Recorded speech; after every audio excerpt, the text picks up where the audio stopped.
بداية بالجونة ختاما بمباراة الترجي التونسية. مباريات النادي الأهلي خلال شهر رمضان متابعها المشجع مع أحمد. الأهلي بيبدأ مشواره بمباراة الجونة.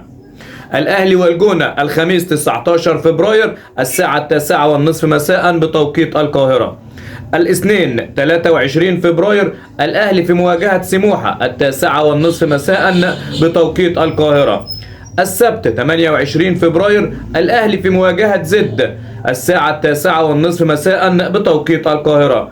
الخميس 5 مارس الأهلي في مواجهة المقاولون العرب 9:30 مساء بتوقيت القاهرة.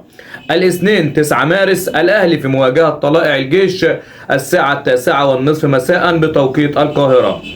أحد أيام 13 أو 14 أو 15 الأهلي في مواجهة الترجي التونسي في بطولة دوري أبطال إفريقيا.